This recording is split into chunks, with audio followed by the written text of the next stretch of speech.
Good afternoon. I'm Becky Wyrick, the Functional Chief Representative for Career Program 14, which includes contracting and procurement. Welcome to the 2020 virtual edition of our CP14 presentation. A common theme that you'll note throughout the presentation is constant change. But fear not, I'll let you know how the Army is implementing the changes and what it means for you. As with all other career programs presenting during this virtual conference, the length of our program is only 30 minutes. So hopefully we'll have time for questions, but if not, please know that my team is ready to answer any questions that you might have. We have a lot packed in, so without further ado, here's what we'll look at today. Next slide, please. I'll start by giving you a big picture overview of DoD and Army acquisition. I'll then give you a short presentation addressing upcoming changes in our training and certification construct.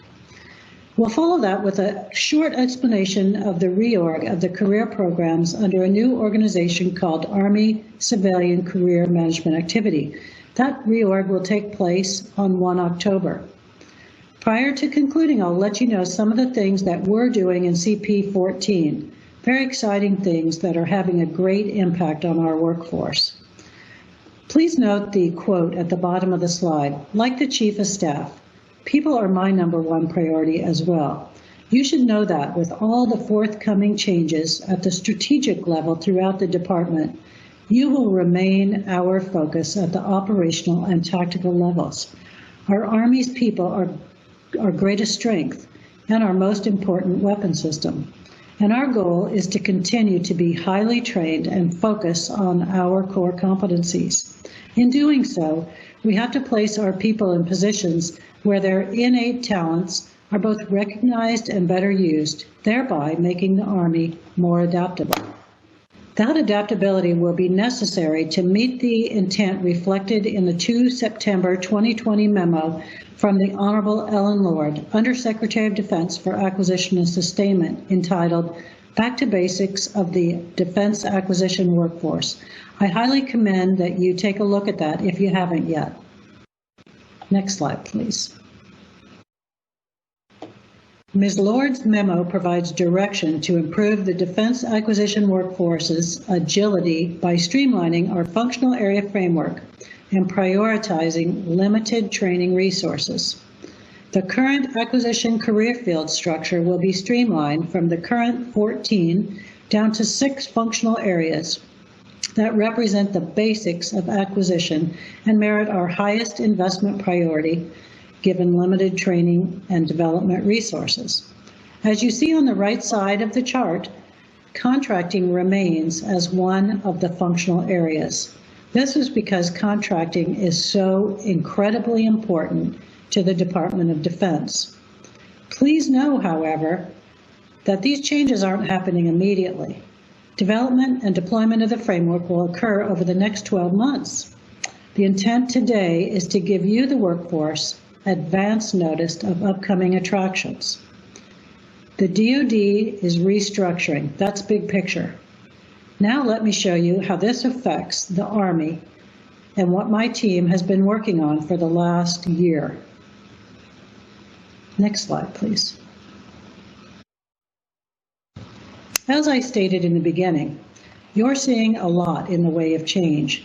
To that point, I have had a team working as part of the bigger DoD task force to restructure the training and certification for our workforce. As many of you know, the current structure has been in place for well over 30 years and hasn't seen much change. The forthcoming update will help us prioritize and use limited training resources in the most efficient and effective manner possible. Although some things are changing, as shown on the chart, the foundational items remain: training, education, and experience. The specifics in terms of requirements and execution represent the change. Let me draw your attention to just a couple of them. Education. As you saw in a memorandum from Ms. Lord earlier this year, a bachelor's degree will still be required for contracting. However, No longer will we need 24 hours of business in order to be qualified. Assessment.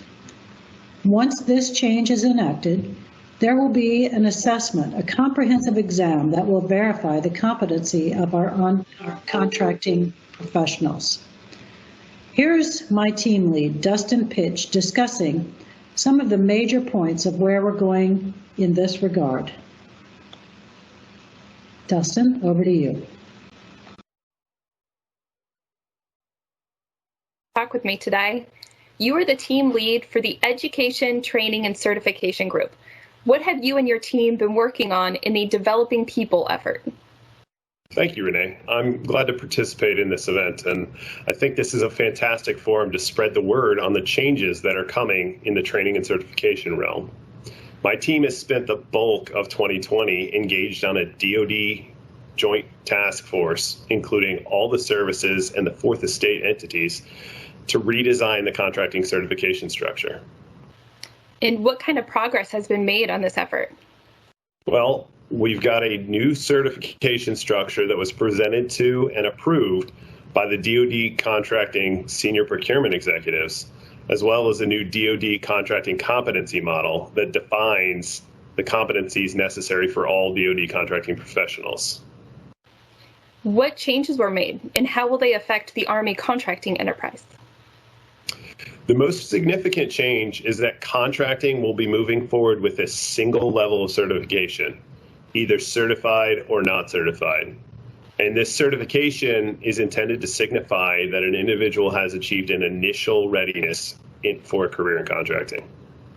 That is a significant change.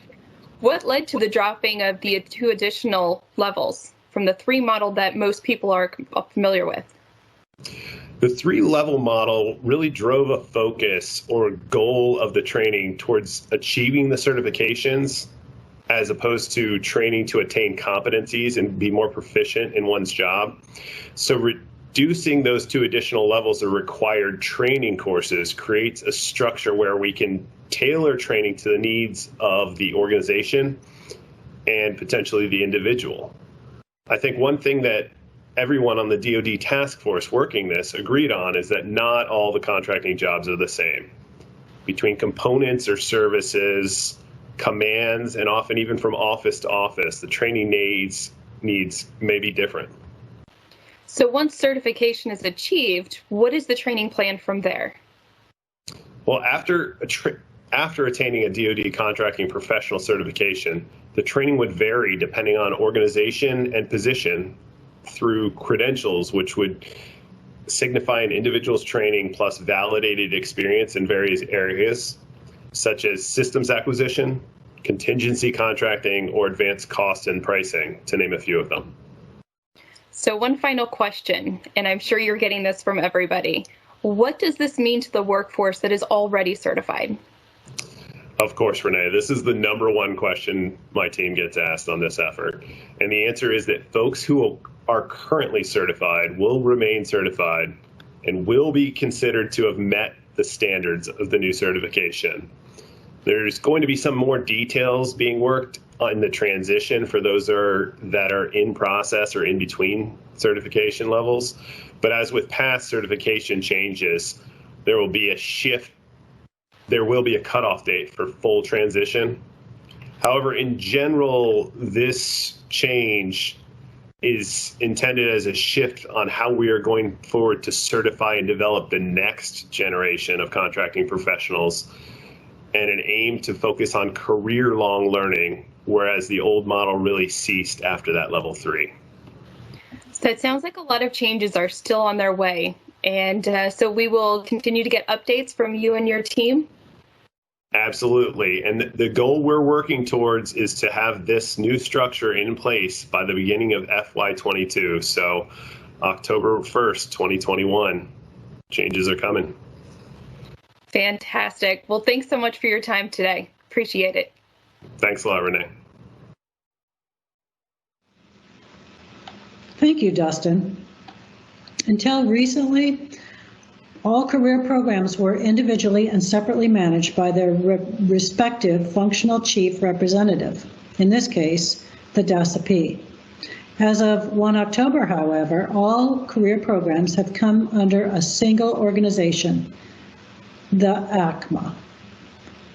As I think you're aware, career programs are a tremendous asset to the Army and represent the cornerstone of the Army's enterprise talent management approach.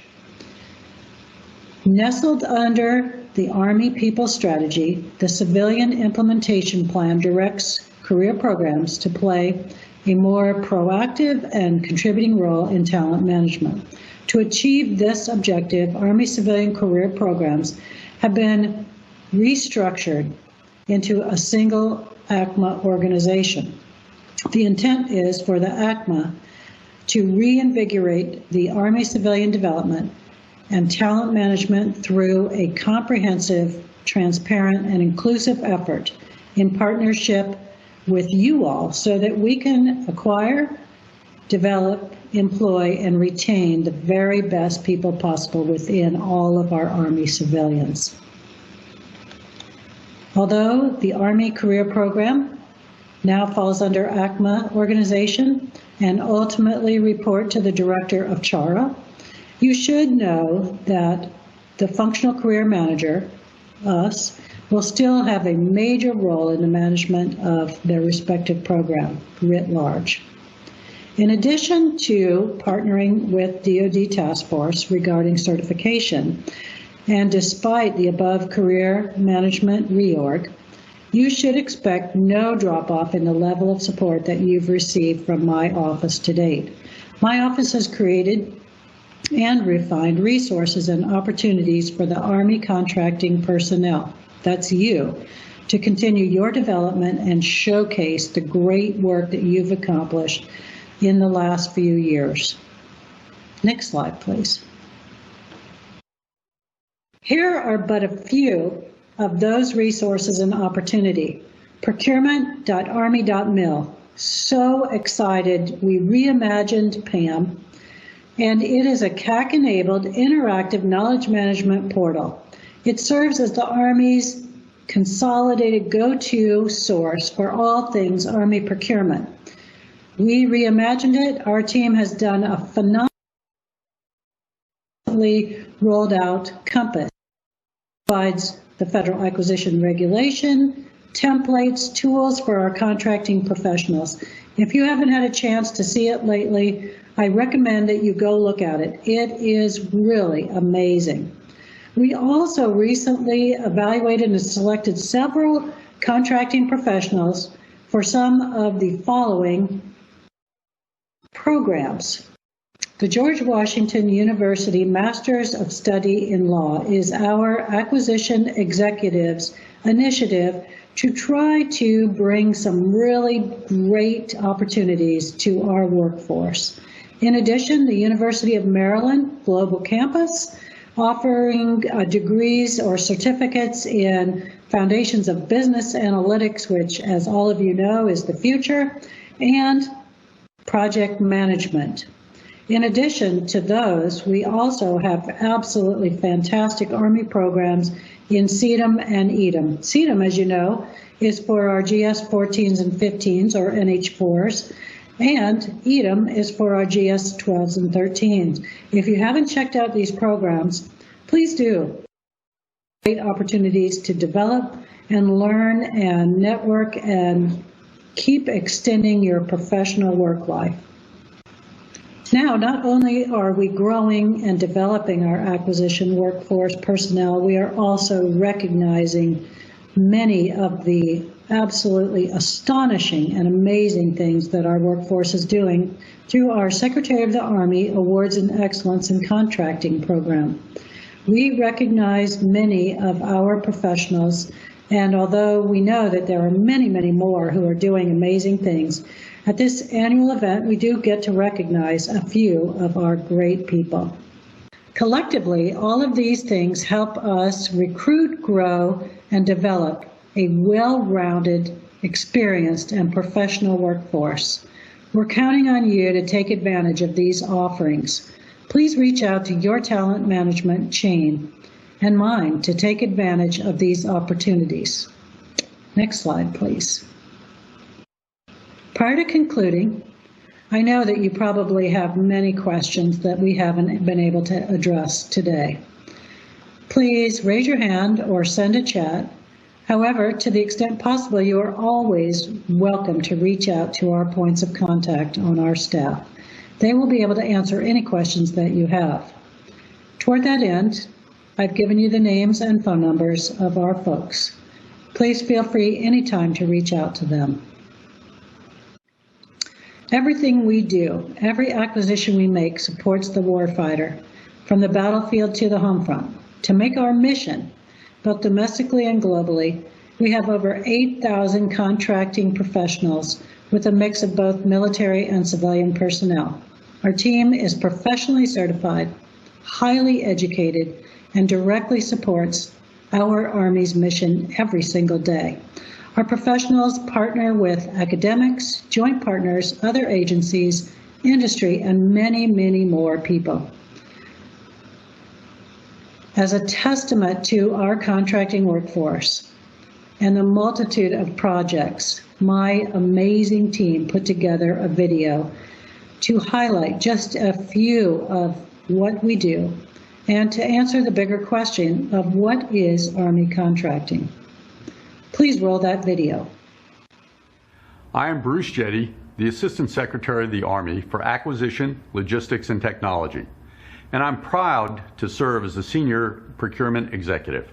And I'm Becky Wyrick, Dr. Jetty's Deputy for Procurement and the Enterprise HCA.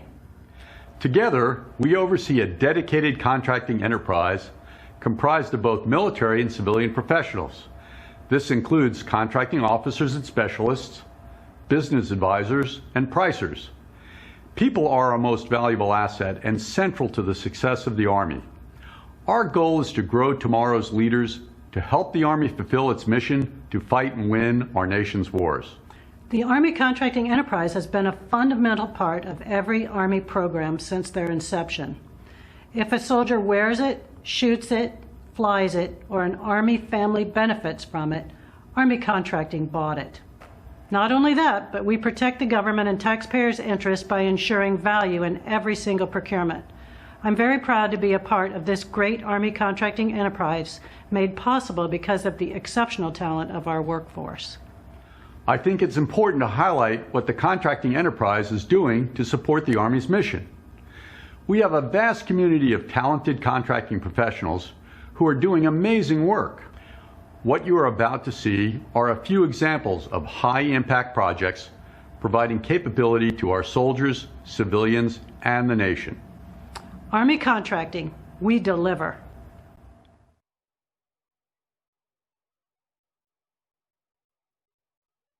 Hi, I'm Kate Summers, the State Family Programs Director for the Nevada Army National Guard. Our contracting office is the key to the success of our Child and Youth program.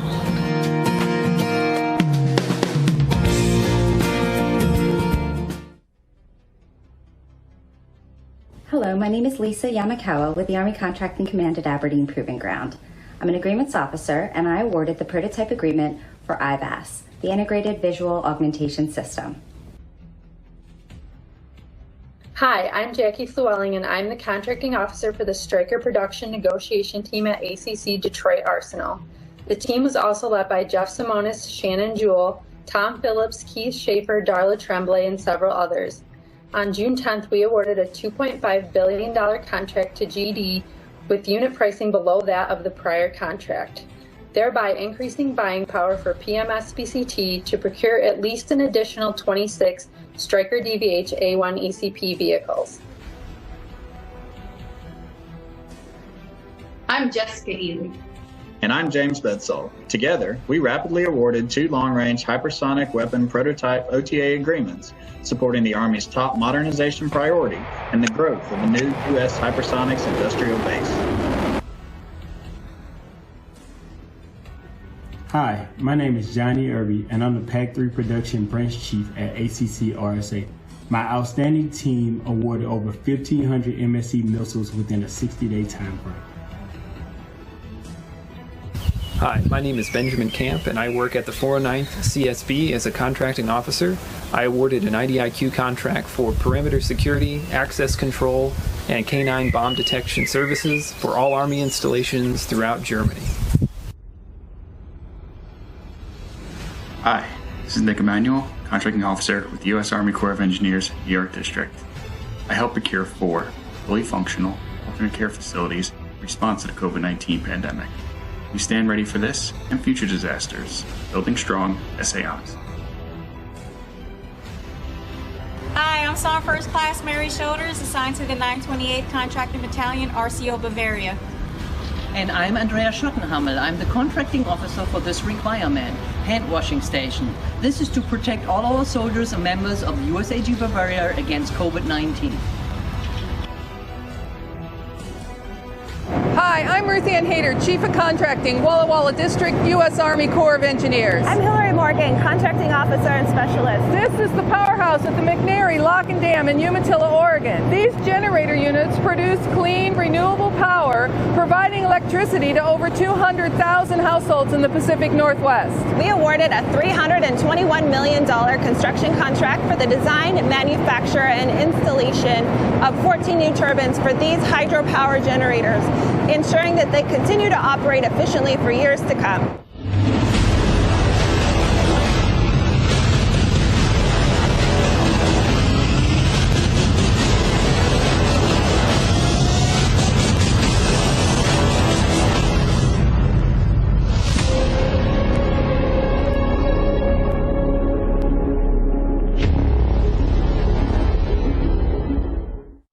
As you just saw, we are a diverse and technical workforce full of talented professionals. Managing that talent and investing in our people to meet the Army mission is our focus and my priority. As stated throughout the session, we're in the process of a fairly significant change. That change, however, will only make us better. With that, let me just say thank you. Thank you for your interest in our presentation, and thank you, Career Program 14, for what you do for our nation. Take care, please stay safe, and Army Strong. Hooah.